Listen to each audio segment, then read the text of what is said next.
Hello student, welcome to NCERT classes. आज हम देखेंगे क्लास 6 के साइंस चैप्टर नंबर फर्स्ट की भोजन यह कहाँ से आता है। ठीक है, अब देखेंगे इसका हेडिंग नंबर फर्स्ट क्या दिया है। इसमें दिया है विभिन्न खाद्य पदार्थ। ठीक है, इसमें क्रियाकलाप है। इसमें दिया गया है, क्या बोला है कि विद्यालय में अपने दोस्तों से उन खाद्य पदार्थों की जानकारी प्राप्त कीजिए जो भी पूरे दिन में खाते हैं। ठीक है, अपने फ्रेंड से पूछना है कि वो दिन में क्या क्या चीज़ें खाते हैं। ठीक है, अगर वो किसी विभिन्न राज्य में रहने वाले हैं, जैसे कोई किसी राज्य से रहता है, किसी राज्य से मतलब अलग अलग राज्य से रहने वाला है, तो उनके राज्य में अलग अलग प्रकार की चीज़ें खाई जाती है। तो अपनी नोटबुक में एक सारणी तैयार करना है और उसमें लिखना है अपने फ्रेंड्स के नाम और वे दिन में क्या क्या चीज़ें खाते हैं उसके बारे में। ठीक है, अब इधर क्या दिया गया है, अपने भोजन में हम अनेक प्रकार की चीज़ें खाते हैं। ठीक है, खाने की ये सभी चीज़ें किससे बनी होती है। देखिए नीचे में एक दिया गया है, पके चावल के बारे में सोचो। हम कच्चा चावल लेते हैं, उसे पानी में उबालते हैं और इसे तैयार करते हैं। ठीक है, और इसे तैयार करने के लिए हमें दो चीज़ों की आवश्यकता पड़ती है। कौन कौन सी चीज़ों की आवश्यकता पड़ती है? एक हो गया चावल और दूसरा हो गया पानी। ठीक है, उसे हम उबालते हैं तो क्या बन जाता है, पका हुआ चावल। तो इसमें कौन कौन सी, तो इसमें क्या, दो संघटक की ज़रूरत पड़ती है। ठीक है, दूसरी ओर कुछ भोजन तैयार करने में हमें कई संघटकों की आवश्यकता होती है। यदि हम सब्जी बनाना चाहते हैं तो हमें उसमें कौन कौन सी चीज़ें लगेगी, कच्ची सब्जियां लगेगी, नमक, मसाला, तेल आदि लगेगा। ठीक है, फिर देखिए क्रियाकलाप सेकंड में क्या दिया है, कुछ खाद्य पदार्थों को छांटिए और अपने दोस्तों तथा घर पर चर्चा करके जानकारी प्राप्त कीजिए कि इनको बनाने के लिए कौन कौन सी सामग्री चाहिए। इनको सारणी 1.2 में सूचीबद्ध कीजिए। वस्तु का नाम और इसमें प्रयुक्त कच्ची सामग्री के कुछ उदाहरण। ठीक है, देखिए यहाँ पर एक सारणी दिया गया है, खाद्य व्यंजन और उनकी कच्ची सामग्रियाँ। खाद्य पदार्थ कौन कौन सी, रोटी या चपाती। ठीक है, इसके लिए हमें कच्ची सामग्री कौन कौन सी लगेगी, फर्स्ट आटा, सेकंड जल। ठीक है, फिर दाल बनाने के लिए कौन कौन सी चीज़ें लगती है, कच्ची दाल लगेगी, जल लगेगा, नमक, तेल या घी या मसाला। ठीक है, उसके बाद में देखिए यहाँ पर क्या दिया गया है, खाद्य सामग्री और उनके स्रोत की। खाद्य सामग्री कौन कौन सी है और ये हमें कैसे मिलते हैं। ठीक है, कुछ कच्ची सामग्री जैसे फल और सब्जी के स्रोत का अनुमान लगाना हमारे लिए कुछ आसान हो सकता है। ठीक है, कि ये कहाँ से आते हैं, निश्चित रूप से पौधों से। ठीक है, गेहूं और चावल का क्या स्रोत है, आपने धान और गेहूं के खेतों में अनेक पौधों की अनेक पंक्तियां देखी होगी। ठीक है, जब हम धान या गेहूं लगाते हैं तो वहाँ एक ही पौधा नहीं होता, अनेक पंक्तियां होती है। ठीक है, फिर देखा क्या नीचे लिखा है, कुछ अन्य खाद्य पदार्थ जैसे दूध, अंडा, मुर्गा, मछली, झींगा, मांस आदि हमें जंतुओं से मिलते हैं। ठीक है, ये सब चीज़ें हमें कैसे मिलती है, जंतुओं से मिलती है। अब क्रियाकलाप सेकंड में क्या दिया गया है, थर्ड में देखिए यहाँ पर दिया गया है कि ये दिख रहा है आपको, धान या गेहूं की अनेक सारी पंक्तियां। ये धान का खेत है और ये गेहूं को ले जाया जा रहा है, उसका परिवहन है ना, अनाज के स्रोत। ठीक है,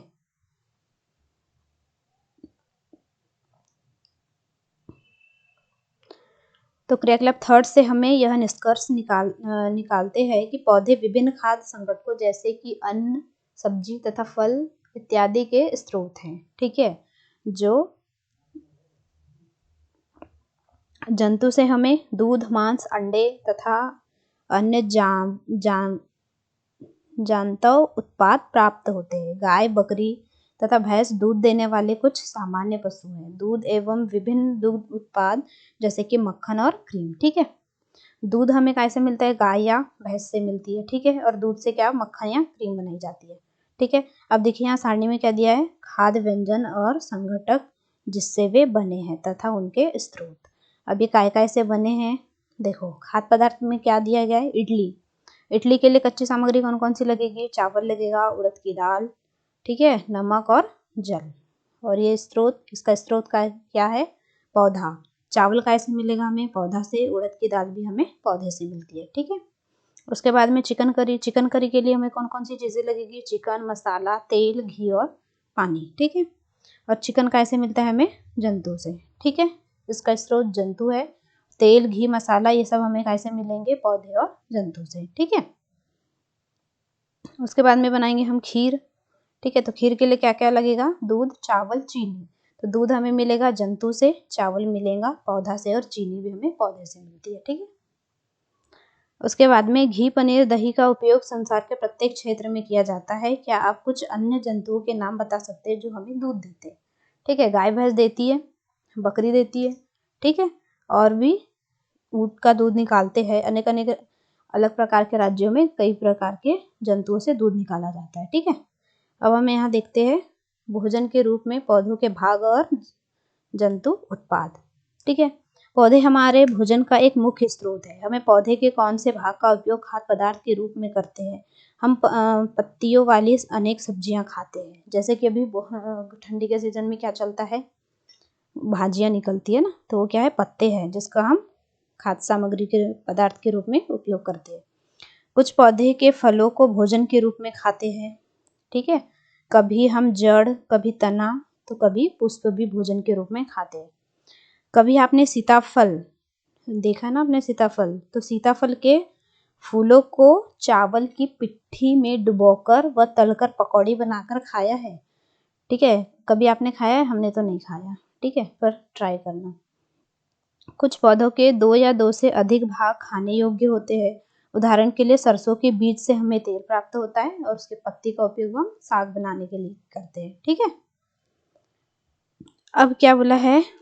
क्या आप केले के पौधे के विभिन्न भागों के बारे में सोच सकते हैं जिन्हें हम भोजन के रूप में लेते हैं? क्या आप किसी अन्य पौधे के बारे में सोच सकते हैं जिनमें 2 या 2 से अधिक भाग खाए जा सकते हैं? कौन कौन से हैं? आपको सोचना है। देखो यहाँ पर एक प्लांट का डायग्राम दिया गया है। इसमें देखो ये क्या है? पुष्प है, ये फल है, ये तना है, ये पत्ती है, और यहाँ से लेकर यहाँ तक की जो चीज़ें, जो भी पार्ट है, उसको क्या कहते हैं? प्ररोतंत्र कहा जाता है, ठीक है।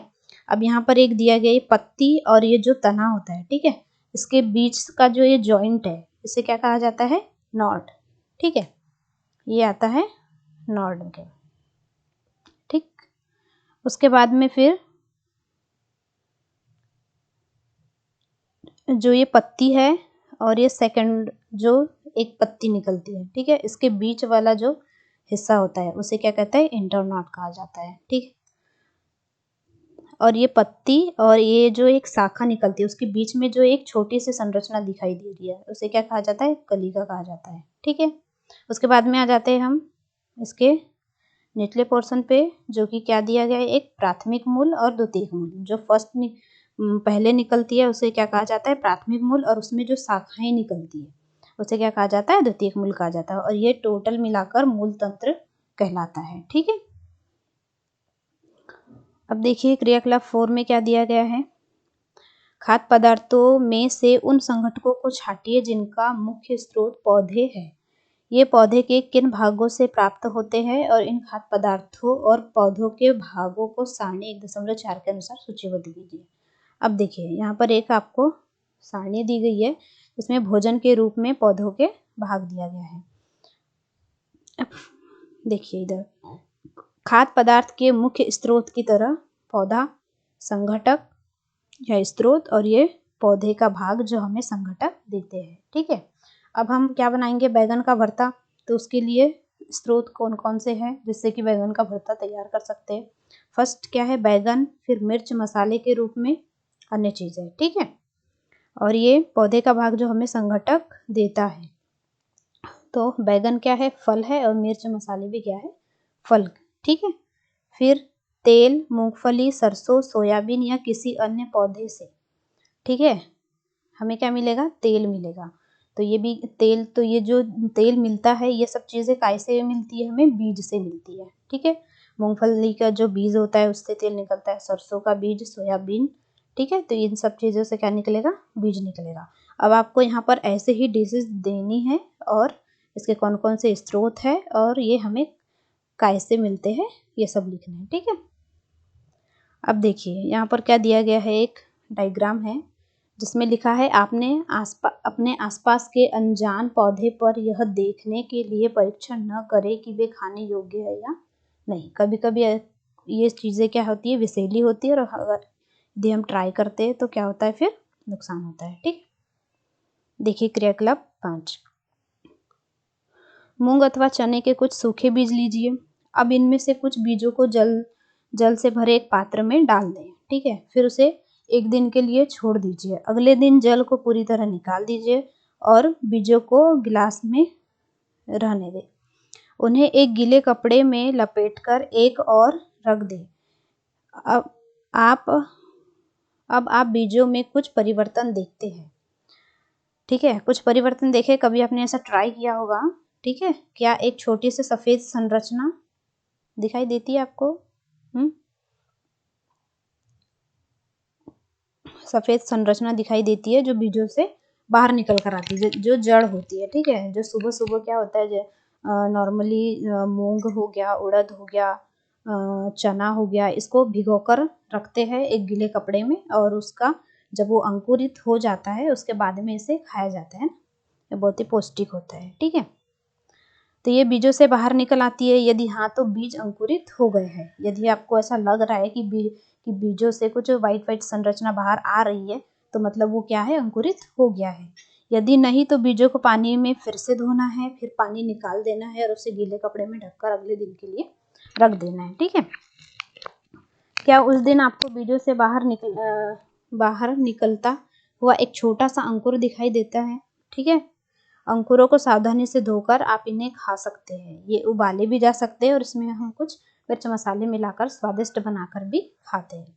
ठीक है, अब देखिए जैसे ये क्या है, चना है। चना को हमने भिगोया, रखा, ठीक है, पानी निकाल दिया, उसके बाद में गीले कपड़े में लपेट कर रखा, तो ऐसे ही अंकुर आ जाती है। ठीक है, अब क्या बोल रहा है यहाँ पर कि शहद कहाँ से आता है या यह कैसे उत्पादित होता है? क्या आपने एक मधुमक्खी का छत्ता देखा है जहाँ बहुत सी मधुमक्खियाँ भिन भिन आया करती है?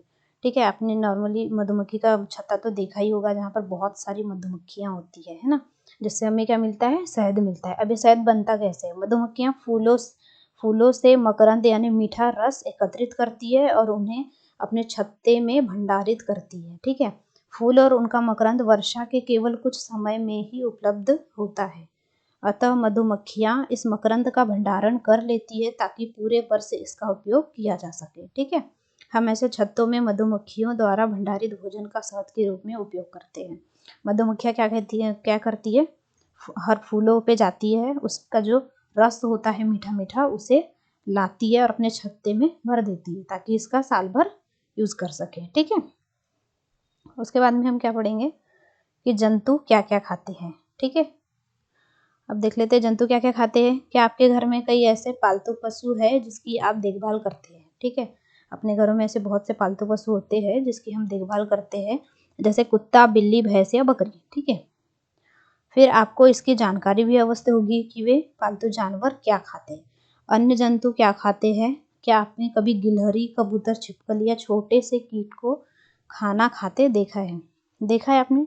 देखिए यहाँ पर एक डायग्राम दिया गया है, इसमें क्या है, गिलहरी है, कुछ खा रही है।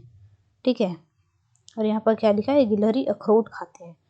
ठीक है, जहाँ अखरोट होगा तो खाएंगे ही। ठीक है, उसके बाद में देखिए यहाँ पर क्रियाकलाप 6 में क्या है, अनेक जंतुओं के नाम लिखे हैं, इनमें से कुछ जंतुओं द्वारा खाए जाने वाले भोजन भी लिखे हुए हैं।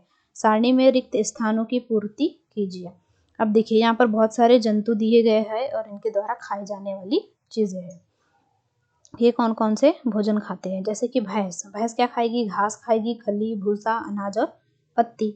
फिर बिल्ली क्या खाएगी, छोटे जंतु, दूध और पक्षी और दूध। ठीक है, उसके बाद में चूहा क्या खाता है,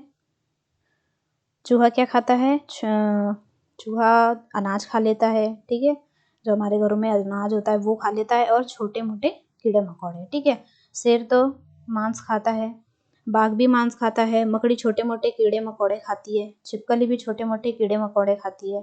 ठीक है, फिर गाय वही घास, पेड़ पौधे ये सब खाती है। फिर मनुष्य तो सभी खाता है, जंतु पादप सभी खाता है। तितलियां भी क्या खाती है, छोटे मोटे कीड़े मकोड़े और पत्तियां खाती है, ठीक है। कौवा क्या खाता है, कौवा को क्या कहा जाता है, सफाई कर्मी कहा जाता है, जो कि मरे हुए जो भी जंतु रहते हैं उन्हें खा जाता है, ठीक है। और इसमें हम बहुत सारे और भी जंतुओं को ऐड कर सकते हैं और उनके भोजन को भी ऐड कर सकते हैं, ठीक है। फिर क्रियाकलाप 7 में देखिए क्या दिया है। इनमें जंतु को 3 वर्गों में विभाजित कीजिए। पहले वर्ग में केवल उन जंतुओं के नाम लिखिए जो केवल पौधे और पादप उत्पाद खाते हैं, ठीक है। इन्हें हम क्या कहते हैं, शाकाहारी कहते हैं, जो ओनली पादप खाते हैं, ठीक है। जो पेड़ पौधे ही खाते हैं, साग सब्जी खाते हैं, उन्हें शाकाहारी कहा जाता है, ठीक है। यहाँ कुछ जंतु ऐसे हैं जो दूसरे प्राणी को खाते हैं, इन्हें दूसरे वर्ग में रखते हैं। और इन प्राणियों को मांसाहारी कहा जाता है, जो दूसरे जंतुओं को मारकर खाते हैं, उन्हें मांसाहारी कहा जाता है। और कुछ जंतु ऐसे होते ऐसे जंतु जिनका भोजन पौधे और जंतु दोनों होते हैं, ठीक है। कुछ कुछ ऐसे जंतु होते हैं जो जंतुओं को भी खाते हैं और पौधों को भी खाते हैं, जैसे तीसरे वर्ग में रखा जाता है और इसे सर्वाहारी कहते हैं, ठीक है। अब देखिए यहाँ पर एक कॉलम दिया गया है, शाकाहारी, मांसाहारी और सर्वाहारी का। अब गाय किस कैटेगरी में आएगी, शाकाहारी में आएगी, ठीक है, क्योंकि वो सिर्फ क्या खाती है, घास फूस खाती है। फिर मांसाहारी में क्या जाएगा, जैसे शेर, बाघ है ना, चीता, ये सब क्या आ जाएंगे, मांसाहारी में आ जाएंगे। सर्वाहारी में कौवा आ जाता है, ठीक है, गिलहरी आ जाएगी और आपकी क्या आ जाएगी, मनुष्य भी आ जाएगा, ठीक है, क्योंकि वह जंतुओं को भी खाता है और पादप भी खाता है, ठीक है। अब देखिए क्या है, हम में से बहुत से लोग ऐसे हैं जिन्हें पर्याप्त भोजन नहीं मिलता। हमें ऐसे उपाय खोजने की आवश्यकता है जिसके द्वारा देश में अधिक खाद्य उत्पाद किया जा सके। यदि पर्याप्त नहीं होगा, बल्कि हमें ऐसे भी उपाय खोजने चाहिए जिनमें यह सुनिश्चित हो कि यह भोजन हम में से प्रत्येक को आसानी से उपलब्ध हो सके। हमें ऐसी ट्रिक्स लगानी होगी जिससे कि खाद्य पदार्थ इतना हो जाए कि हर किसी को पर्याप्त मिल सके, ठीक है। अब देखिए यहाँ पर हमारा चैप्टर फिनिश होता है। अब यहाँ पर हमें कुछ एक्सरसाइज है वो देखने। क्या सभी जीवों को एक ही किस्म के भोजन की आवश्यकता होती है, क्या सभी जीव एक ही प्रकार के भोजन खाते हैं, बिल्कुल नहीं, है ना, क्योंकि यहाँ पर 3 कैटेगरी होती है, शाकाहारी, मांसाहारी और सर्वाहारी, जिसमें कि शाकाहारी क्या खाएंगे, ओनली पादप खाते हैं, ठीक है। उसके बाद में मांसाहारी मांस खाएगा और सर्वाहारी मांस और घास या पादप दोनों खाते, ठीक है। तो यहाँ पर सभी जीव एक ही प्रकार के भोजन का यूज नहीं कर सकते। अब देखिए यहाँ पर 5 पौधे के नाम लिखिए तथा बताइए इनमें से कौन से भाग का उपयोग खाद्य पदार्थ के रूप में होता है। कौन कौन से ऐसी चीजें हैं, 5 पौधों के नाम लिखना है जो कि खाद्य पदार्थ के रूप में उपयोग किए जाते हैं, ठीक है। अब यहाँ पर नीचे एक कॉलम दिया गया है, ठीक, तो इसको कॉलम ए से कॉलम बी में मिलाना है। जैसे दूध, दही, पनीर, घी, ये सब क्या है, ये सब है जंतु उत्पाद, ये सभी जंतु उत्पाद है, ठीक है, क्योंकि ये हमें दूध, दही, घी और पनीर ये सब हमें जंतुओं से मिलती है। फिर सेकंड है पालक, फूल गोभी और गाजर, ये क्या है, ये सभी सब्जियां हैं, ठीक है। फिर शेर एवं बाघ, ये सब क्या है, दूसरे जंतुओं को खाते हैं। उसके बाद क्या दिया है, शाकाहारी, शाकाहारी क्या होते हैं, यह पादप उत्पाद खाते हैं, ठीक है।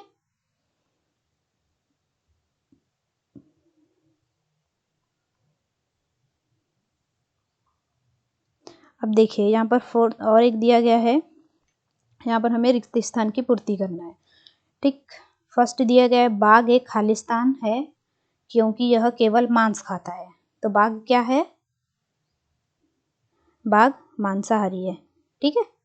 हिरण केवल पादप उत्पाद खाता है और इसीलिए इसे खालिस्तान कहा जाता है। पादप खाने वाले क्या कहलाते हैं, शाकाहारी, ठीक है। तोता केवल खालिस्तान उत्पाद खाता है। तोता क्या खाता है,